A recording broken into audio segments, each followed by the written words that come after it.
Hey guys, this whole insane war that's happening between Israel and the Palestinians has really got me remembering some of the stories my father shared with me growing up. Because my father grew up in the Golan Heights of Syria, and he lost his home in the battles between these two countries. Circassians who had, after 100 years of war with Russia, found a new home in the Golan Heights and built homes and towns, and were able to teach their children our language and our history and our culture. That they were uprooted again because of, we were caught in the middle, right? And my father witnessed the wars that happened between Israel and the Palestinians and the Syrians and the Jordanians and the Egyptians, and he was there for the 67 war and really witnessed some horrific things. That's why I was really surprised when he shared this story with me. Someone who should have a very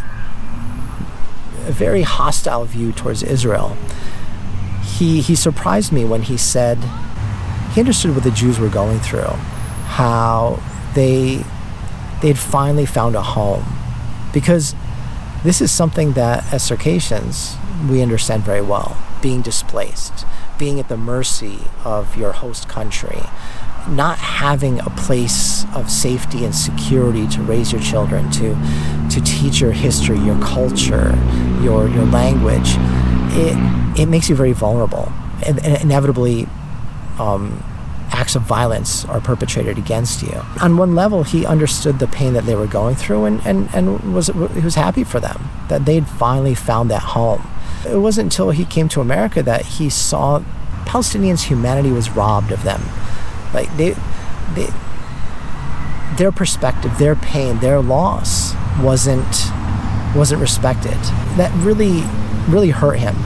That he knew these people too, and as much as he empathized with the Israelis and the Jews who were looking for a home, he understood that the Palestinians had lost theirs as a result. And it's one thing for a group of people to want a home and fight for it, but to deprive another group and to then turn around and dehumanize them was a very hurtful thing. But even in that pain, he understood where they were coming from, and I think that's something we're lacking.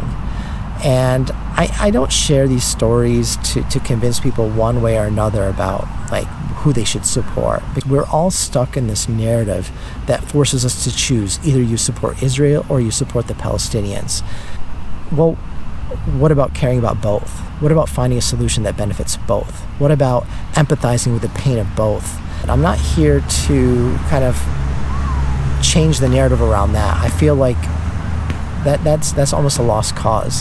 Rather, look at ourselves here in this country and the divisions we're creating amongst ourselves, whether it's Democrat versus Republican, whether it's white versus minority, whether it's wealthy versus poor, or religious versus secular. We're creating those lines, and we're forcing people to choose sides. And it leads to that inevitable end of the Palestinian and Israeli conflict, where all you can do is choose a side and fight and die for that, for that side. Well, the vast majority of situations don't need to go in that direction. If we can empathize with the other side and find mutually beneficial solutions, we don't have to go that way. It's not inevitable. And that's what we're seeing play out in the conflict between Israel and the Palestinians. They're unable to go back. All they can do is rally people to take one side or the other, share how they are victims, how the other side is the victimizer, and force us to pick a side. But that's what's been happening for decades, and there's no end to it. Either one side wins or the other side, and there is no middle ground anymore.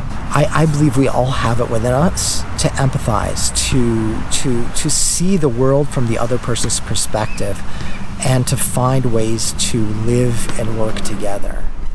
I wonder what you think. Do you agree? Is this possible? And please share your thoughts and your stories. I'm curious to hear what you have to say. Like and share this. Get others involved in the conversation. Thanks for listening. Looking forward to hearing your comments. Thanks. Bye.